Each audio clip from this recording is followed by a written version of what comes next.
안녕하세요. 반갑습니다. 이 영상으로 경매를 공부하고 계시는 온라인 트레이닝 멤버들의 과제에 대한 영상입니다. 과제로 올려주신 부분을 제가 피드백 해드리는데요. 왕초보 분들을 위한 과제이기 때문에 경매를 공부하고 계시는 일반인 분들께도 도움이 될 거라 생각이 돼서 공개적으로 올리고 있습니다.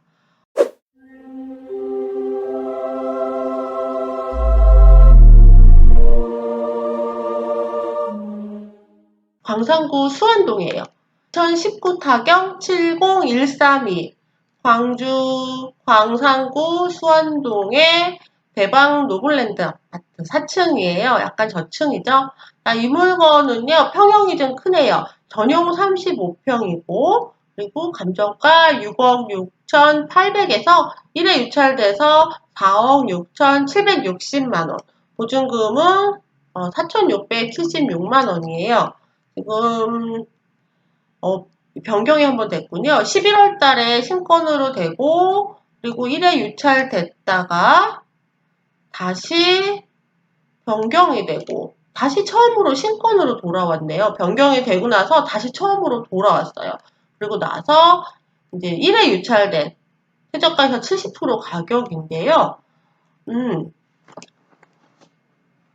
밑으로 내려가 보시면 아하, 왜 이렇게 됐는지 알겠네요. 이 임차인이 뭔가 액션을 취했군요. 먼저, 말소기준 권리 먼저 볼게요. 말소기준 권리, 2018년 11월 28일이고요. 근저당이에요. 그리고 밑으로 가압류해서 경매가 진행이 됐습니다. 건물 등기사항은 깨끗한데요. 하지만 임차인의 문제가 심각한 문제가 있어요. 임차인에게 심각한 문제가 있습니다. 근저당은 2018년 11월 28일부터인데요. 여기에 있는 임차인은 2016년 1월 27일이기 때문에 전입이 말소기준 권리보다 빠르죠. 그러니까 대항력에 있는 임차인이에요. 대항력에 있는 임차인인데 대항력에 있는 임차인은 어떻게 한다고요? 보증금을 법원에서 받거나 혹시 못 받게 되면 낙찰자한테 달라고 한다 그랬죠. 근데 법원에서 못 받게 되는 이유가 우선 변제권이 없기 때문인데요. 지금 이 사람은 전입 확정은 있는데 배당을 철회했어요. 배당 요구를 했다가 배당 요구를 철회했다는 뜻이에요. 배당을 안 받겠다고 한 거예요. 그럼 이 사람은 뭐가 없어요? 우선 변제권이 없어요. 그러면 누구한테 돈 달라고 하죠? 낙찰자한테 돈을 달라고 할 겁니다. 대항력이 있는데 법원에서 돈 안 받겠다고 배당을 철회했어요. 안 받겠다고 한 거예요. 나 배당 요구했다가 아니 취소할래요. 철회했어요. 그러면 어떻게 돼요?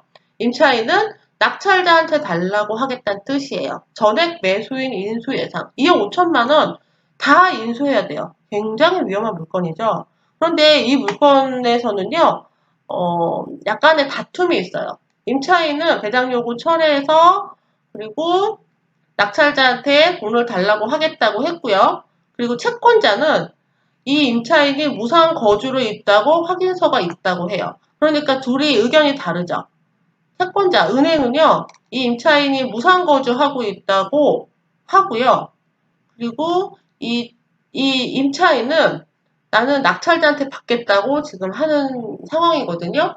그러니까 은행의 말이 맞다면 이 임차인은 바로 이사를 나가야 하는 상황이지만 하지만 분명히 이거는 명도가 굉장히 어려운 물건입니다. 2억 5천만 원. 이 임차인이 진짜이면 더 그럴 거고요. 가짜여도 만만치 않아요. 그래서 이렇게 변경이 되고요. 다시 재경매가 뜬 거예요. 2019년 10월 4일에 2019년 10월 4일에 배당 요구 철회서를 제출을 했고요.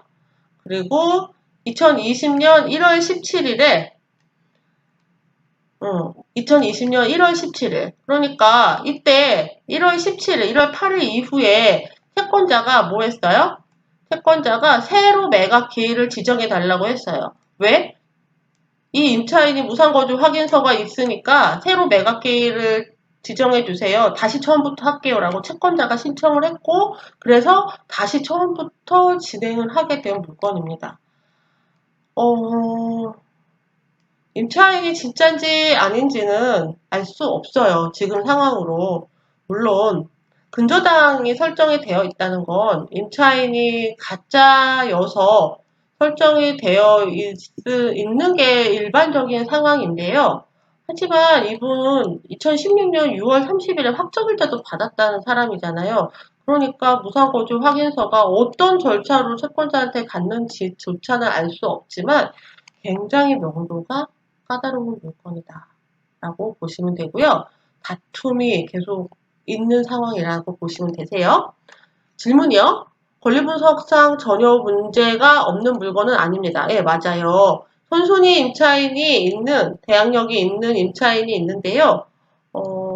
궁금한 게 기일 현황에 이렇게 2회 정도 유찰이 된 것처럼 보이는데 다시 신권의 가격으로 등장을 하였는데 이러한 경우에는 어떤 경우인지 궁금해서 과제를 올렸습니다. 예, 맞아요. 그 얘기 드렸죠? 채권자가 사정 변경에 의해서 새 매각기일을 지정해달라고 신청했고 법원이 받아들여 준 거죠. 그래서 다시 처음부터 시작을 하게 된 물건입니다. 또 다음 물건 보겠습니다.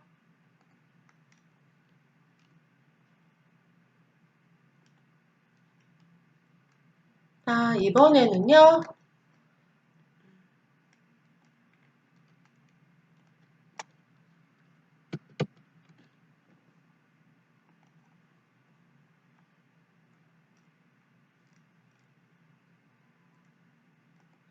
이번에는 도시형 생활주택이에요.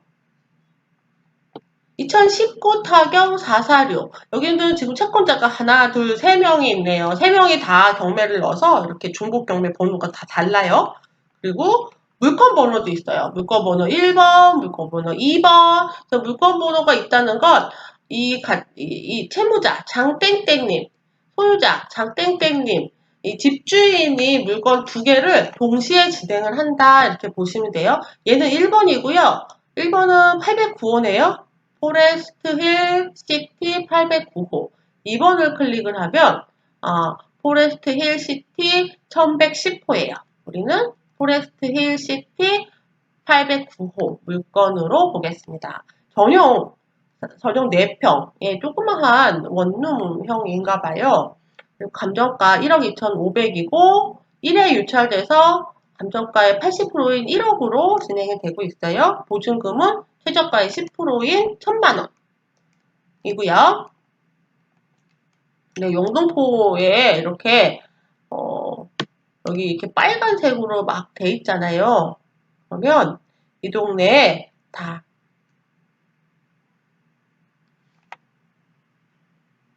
이런 상업지구, 일반 상업지역을 이렇게 빨간색으로 표시를 하고 있거든요.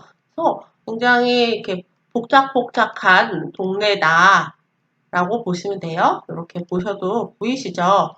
이 내용을 사진을 다 보지 않아도 지도를 딱 봤더니 주위가 다 빨간색이잖아요. 그러면 복작복작 이렇게 룰루랄라하는 그런 지역이다라고 예상하실 수 있어요.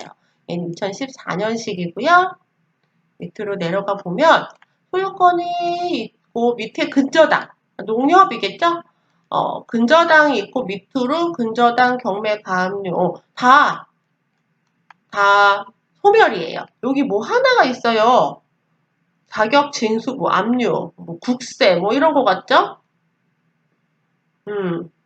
여기에 금액도 안 나와 있는데 뭔가 자격 징수, 뭔가 세금 관련된 거 같습니다. 자, 세금이 있으면 뭘 보셔야 된다겠죠? 당해세인가 여부가 중요하다 그랬어요. 그런데 당해세인지 여부가 중요한 때는 언제예요? 임차인이 있을 때. 그 중에서 어떤 임차인? 선순위 임차인이 있을 때만 중요하다고 했어요. 지금 여기 자격징수부라고만 되어 있는데 뭐 어쨌든 세금은 세금인데요. 당해세인지 여부를 크게 고민할 필요가 없어요. 왜냐하면 임차인이 있지만 이 임차인은 후순위 임차인이죠. 2018년 12월 4일. 그렇기 때문에 그냥 세금 있다. 그냥 이렇게 생각하시면 되고요. 순서대로 배당이 될 겁니다. 그리고 임차인은 2018년 12월 4일. 그래서 후순위 임차인이고요. 확정일자는 19년 1월 7일. 1월 7일이면은 네, 여기 을 2와 갑 3 사이에서 배당을 받을 건데요. 배당 요구도 제 날짜 안에 했어요. 그런데 보증금이 3천만 원이에요. 3천만 원. 소액임차인이죠? 소액임차인이 여기서 보시면 된다고 그랬어요. 자, 보증금이 9,500만 원 이하이고 보증금이 9,500만 원 이하라면 3,200만 원을 먼저 배당을 해요. 때문에 이 임차인은요. 전입이 늦은 후순위 임차인이고 또 우선 변제권도 늦지만 보증금이 적은 최우선 변제권자이기 때문에 배당금을 먼저 배당을 받습니다. 그래서 3천에 30으로 살고 계신 이 임차인은 보증금을 잃지 않아요. 권리상으로 깨끗한 물건이에요. 질문 볼까요? 도시형 생활주택을 찾아보았습니다.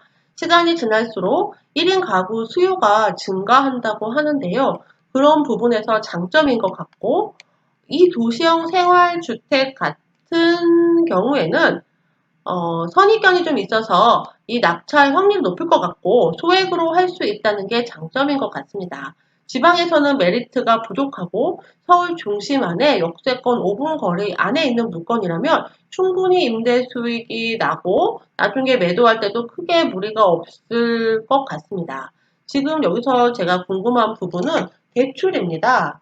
요즘 서울에서 도시형 생활주택 같은 경우에는 낙찰 사례로 보아 실제 대출이 몇 프로가 되는지 궁금하네요. 시세 1억 2천이고 시세가 1억 2천에서 1억 3천. 월세 제일 낮은 가격으로 올라온 게 500에 45이네요. 입찰가는 80% 조금 넘겨서 1억 500 정도 예상해 봅니다.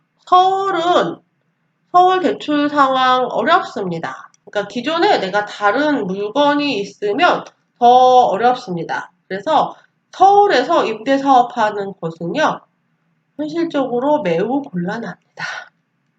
네. 임대 수익 내기가 곤란해요. 대출 상황 안 좋아요. 아시죠?